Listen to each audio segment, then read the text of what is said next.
I'm going to take this opportunity, however, to suggest that we all hail Garak. Oh, that's all I'm saying. Forgive me, Doctor. I'm receiving a number of distress calls. I don't doubt it.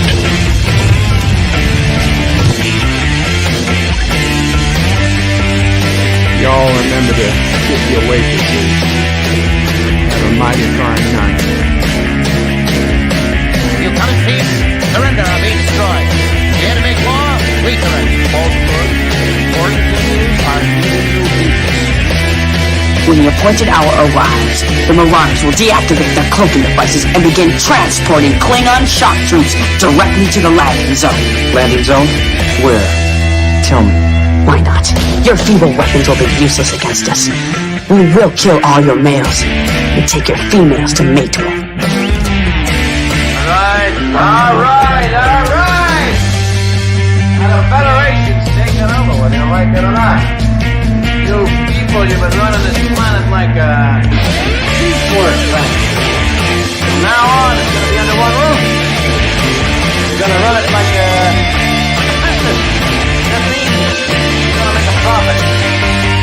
Look at these 3 words written larger than the rest. With a special pride never written before or since. Tall words proudly saying, "We the people."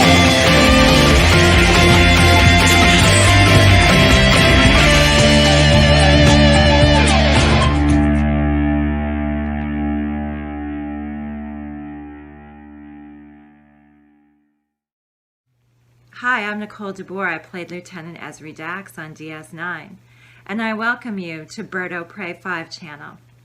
Hail Karoga. Hello world, it's Birdo Prey 5 Qapla, and welcome to Season 4 of Star Trek Deep Space Nine. We start today with the first and second episodes of Season 4, Way of the Warrior, Parts 1 and 2, and wow, wouldn't it have been smart if I took that picture off the screen so that you could actually see me? Well, this is the first time with this setup, so things were bound to go wrong. So let's start again. Hello world, it's Birdo Prey 5 Qapla, and welcome to the 4th season of Star Trek Deep Space Nine. The first and second episodes, a 2-parter, Way of the Warrior, is what we'll be watching today. We have a little different setup than usual. We're obviously going to take a little time to get the kinks out, but I think so far, so good. And a big thank you to Joseph Patrick, who donated a €2 super chat. Thank you, Joseph. And he's saying he's paying his friendship tax. And greetings from the future. Well, greetings, Joseph. Of course, the friendship tax is an optional tax in Karoga. It need not be paid, but of course, we thank you for your diligent payment. Because of you, an orphan will get fed tonight. And Thomas says, I look small. Yeah, well, it's okay. I looked at a lot of my old videos and the numbers, and frankly, the smaller or the lack of me in the videos tend to be better for the views. So don't worry about it. The main focus will be the Deep Space Nine thumbnail, the Deep Space Nine thumbnail image. And welcome Rock Solid Productions as a friend of Karoga. Thank you so much, Rock Solid Productions, as our latest channel member. Greatly appreciated. Thank you. Why doesn't Bird of Prey have any audio during his opening? Are you there's got to be audio. I'm not even going to look. Okay, I'm sure there's audio. If there wasn't audio, I would have been getting text messages and people would be saying no audio. Let's start from the beginning, though. 47 Yorktown was first with the chat saying Klingons. Indeed, yes, the Klingons are back. Obviously, Way of the Warrior. Worf returns to Star Trek. This took place after the events of Star Trek Generations. The Enterprise D was destroyed. Worf had nowhere to go, and he wound up on DS9 after he did some meditating. So this is where we are in the Star Trek timeline. And then the actual Klingons, the non-Federation citizen, non-Starfleet Klingons, they're back as well. And they'll be back for the rest of the series. Josh Street says, we demand little green men, and we demand it now. Josh Street, it's not going to be too much longer. Little green men is coming, but it's not today. And he says the Klingons are coming as well. Yes. And then Rock Solid Productions, a new member to the channel, says, dear Bop, dear Bop, dear Bop, dear Bop. Not today. I'm sorry. Even though you're a friend of Kuroga, there's not going to be dear Bops today. Actually, I just checked and there were no dear Bops entered. So even if I had wanted to do dear Bops, obviously the only ones that would be there would have been ones that people just put in. Josh Reed says, dear Kling Orc. No, there's not going to be dear Kling Orc either. Josh Reed also wants little green men. Hashtag little green men. Hashtags aren't reality, people. Okay, you can't just put a hashtag out there and expect things to just go, go your way. That's not how reality works. Elihu who says, Qapla, bird of prey, Qapla, Elihu. I was waiting for you to stream today. I couldn't find you. Did you stream? I thought you were going to stream about Saturn an hour ago. Thomas Potts says, wake up, bird of prey. I am awake, Thomas. Josh Reed says, Thomas, let bird of prey watch a Kling-Orc adult. I don't watch Kling-Orc adult movies. 47 Yorktown says, hashtag bald Sisko. Yes, Sisko has finally been able to shave his head. He is in full hawk mode, as someone pointed out. This is how Sisko always wanted to be portrayed in the series, but they didn't let him do it because they felt it was too urban for him to look like how he looks. The mother effing Sisko. So finally, season 4, halfway through season 3, he got the beard, and in season 4, he got the full head, the hair completely gone. This is the Sisko I remember. Dr. Scotty Qapla says, looking forward to DS9 as we need the distraction out here in the land of fire. Oh, I'm sorry, Dr. Scotty. Yeah, we don't hear about the fires on a day-to-day basis in New York. I figure that they're just gone. I don't know. If you don't hear about it for a day, you go, oh, the fires must be out. But I know they aren't. Rock Solid said he's late. I wasn't late. Dear Bop, dear Bop, dear Bop. Pixelate says perfect timing. Thank you, Pixelate, the first Kurogan citizen. Welcome, Pixelate. Rock Solid says he's late. He's late for an important date. He's got to go. He's got to stream. He's late. No, I don't think that's true at all. 47 Yorktown says, hello, young sir. Qapla, 47 Yorktown. Josh Street says, Rock Solid, Bird has to finish watching Kling-Orc adult movies. This is fake news. Pixelate, Hail Crew, has more fake news in the chat today than there was in the entire debate last night. Cinnabon Bunny says, hello, Qapla, Cinnabon Bunny. Very cool to see Cinnabon Bunny did a bunny stream earlier today. Really happy to see bunny streams coming back. And we hope Cinnabon will be doing some more streams in the future. Elihu says, hail Kuroga, down with Turtistan. Absolutely. Hail Kuroga, down with Turtistan. John DeMarco says, today is a good day to watch DS9. It absolutely is. John DeMarco, today is a good day to watch DS9. It absolutely is, John. Couldn't have said it better myself. Rock Solid says, why the hell doesn't Bird of Prey have any audio on his opening? You should have heard the audio. There should have been audio. Thomas says, Bird of Prey looks small. I'm sorry, Thomas. I'm sorry. If I take the full screen, it's going to look really weird. And then, no, nobody wants to see that. Immortal Technique says, hi, guys. Hello, Immortal Technique. Qapla. It's easier to do than the Vulcan salute. Josh Street says, Rock Solid, wouldn't be a Bird of Prey stream if Bird of Prey didn't pull a Bird of Prey. And then Rock Solid became a friend of Karoga. Thank you again. And John Street says, remember, if you want Bird of Prey to read your comments, use at Bird of Prey. So Bird of Prey 5 will read your Bird of Prey comment. Well, just put Bird of Prey in every comment. John Street says, so Bird of Prey will read every comment, even those who are not for Bird of Prey. JD Bruce Boy says, hi, guys. Hello, JD. Pixelate says, he did. I tweeted it. He did? You streamed, Elihu? Son of a bitch. I'll watch it. I will watch it after this. I was looking, for fuck's sake. Roxanne says, where's the audio, FFS? Come on, you guys have got to hear the audio. Josh, God damn it. Damn it, you Rock Solid. If God help me, if there's audio, I'm kicking you out of Karoga. No, I'm already opened up the page, and let me go to and let me see here that there's audio, and I'm going to be all angry. Yeah, there's audio, you son of a bitch. And let me rewind it. And yeah, there was audio during the fucking introduction too. God damn it, Rock Solid. You're lucky you're a friend of Karoga.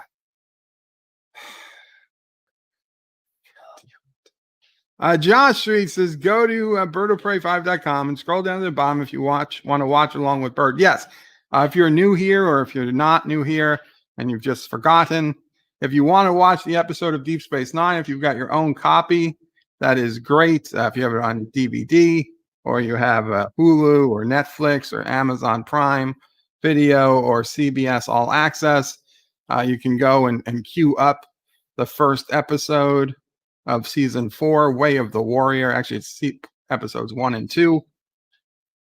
But if you don't have your own copy, head over to the screening room, which is in the link on the main page right below my name, Bird of Prey 5. The address for the screening room, the direct address is https://birdofprey5.com /SR, lowercase. It takes you right to the screening room. Now that only works while I'm live, while we're doing this live. If you are rewatching this at a later point, you obviously you won't be able to watch it there. You'll need to have your own copy. And I apologize for the F-bomb, but I get very, very upset. So John Elihu says they finished about a half hour ago. Oh man, I'm so sorry I missed it. Elihu says, Dr. Scotty, I was looking at 3. Dr. Scotty, I know fires to the north of me, fires to the east, fires to the south, and ocean to the west. Well, then you can always go west.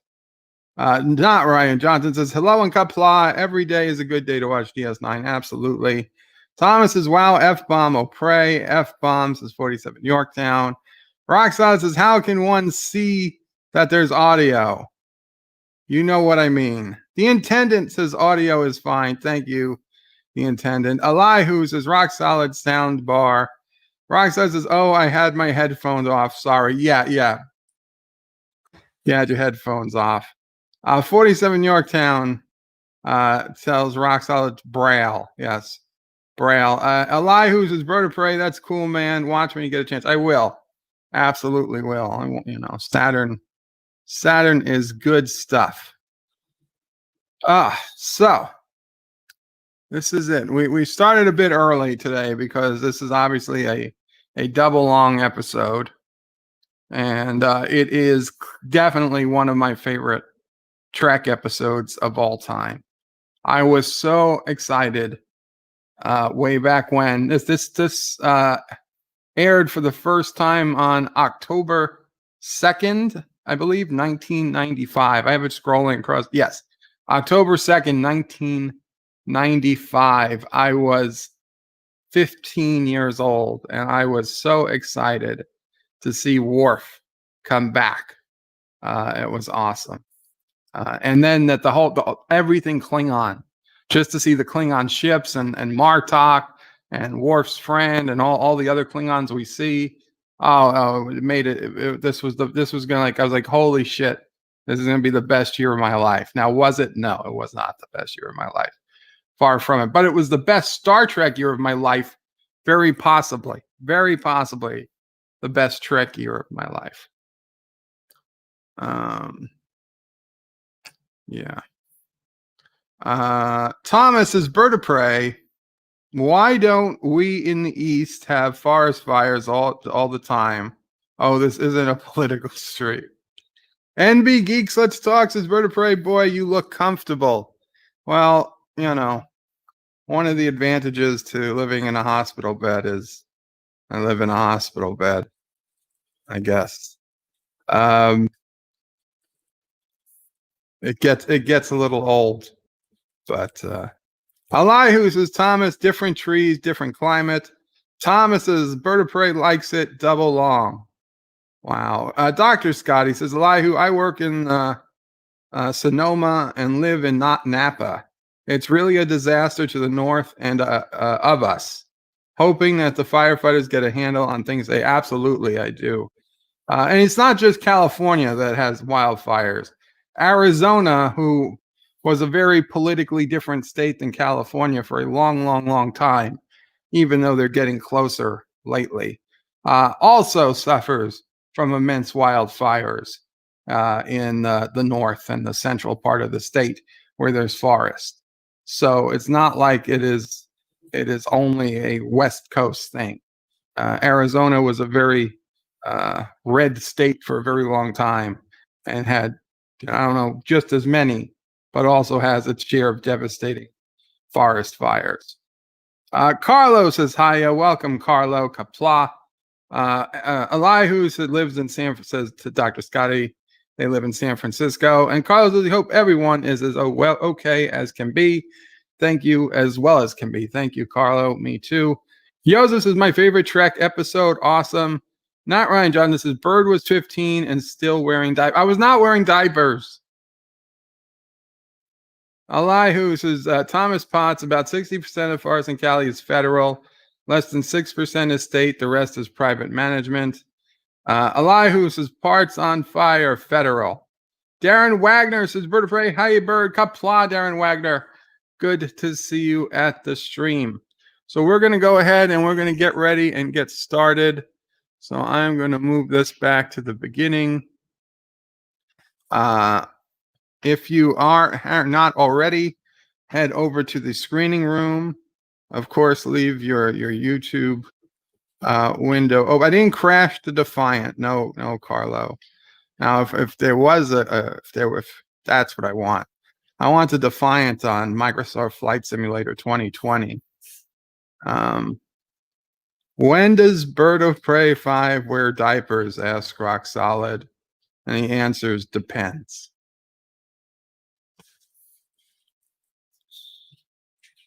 Tough little ship. Yes, little, yeah. Worf. Well, that's when we see him in First Contact, which is then after this. This was a pretty good year for Trek. Okay, let's let me find my way to the screening room. There we go. Okay, in the screening room, it says in memory of Greg Duffy Long and Ronald W. Smith. Now that's not going to show up on the in the thumbnails you guys are going to watch on YouTube, but it is staff who passed, I believe, who passed away over the off season of because this started October, the last season ended between seasons, so a little memory to them. Carlo says, is this Sisko with no hair? Yes, it is Sisko with no hair. It's going to be the first bald Sisko. And LDG Pixels with a $5 super chat says, Bird Elihu had an announcement today. He said, you'll be the special guest next week. Something about exploring the wonders of Uranus. I can't wait. Oh, okay. Just to get to a little serious point. Welcome, Star Trek Nitpickers. Qapla, yes, season 4. What happened to Mr. CCDV? I heard he was in the hospital, and now he's home. What I completely missed what happened. If somebody could fill me in, either if it's not public, if tweet me or something, and let me know what went on, because I'm very glad to hear that he's home. I just feel bad. I didn't know what happened to him. It seemed like everybody else knew. I wasn't here for it. Mountains of Elysium says, greetings, Birdo Prey, Mamo Prey, Sisso Prey, Chico Prey, and fellow nerds. Thank you so much, Mountains of Elysium. And then he also says, of course, greetings to Sassy, Chaser of Cats, Eater of Cookies, Stalker of Cardinals, Defiler of Cushions, and Scourge of the Squirrels. Aroo! But in Mountains, this is a Star Trek. This is a DS9 Wednesday. Shouldn't it be Stalker of Klingons, Defiler of Vulcans, and Scourge of Cardassia? But it's okay. It's okay. It's new. It's a new season. Things are changing. Elihu says, Mr. CCDV said he fell out of his bed. Oh, he's an insomniac. He's insomniac, but doing better. Good to hear he's doing better. Sorry to hear he fell out of his bed. Yes, prayers to Mr. CCDV. Squirrel. Mountains of Elysium, Bird of Prey. Can't stay, but want to drop by and give a stream like. Thank you so much, Mountains. Thank you for coming by. So with that, though, we are going to go ahead and get started. So head on over to, okay, and LDG says, Bird of Prey, CCDV came on my stream today during Anti-Tracker and filled us in. He is home and doing better. He is recovering while resting and wanted everyone to know he is doing better. Awesome. Thank you so much. Glad to hear that he is doing well. And all good. Good. Sorry he fell out of his bed, but I guess good that he's doing well. Okay, so with that, we are going to go ahead and get started. And let me make sure. Right, you guys are not going to hear the audio from the episode because that's the way it works. And we're going to cross our fingers and hope this goes well. And okay, going to count down. 5, 4, 3, 2, 1, and play. We got music. We got Sisko and Kira going through the hallways with laser rifles, and we get to see Sisko without his hair for the first time.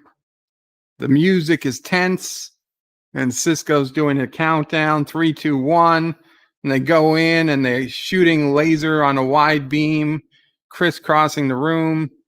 Sisko says that they swept all level 17. There's no sign of a changeling. And Sisko says go down to level 18. And Kira adds, watch yourself, Chief. This changeling knows the station as well as we do. He could be anything or anywhere.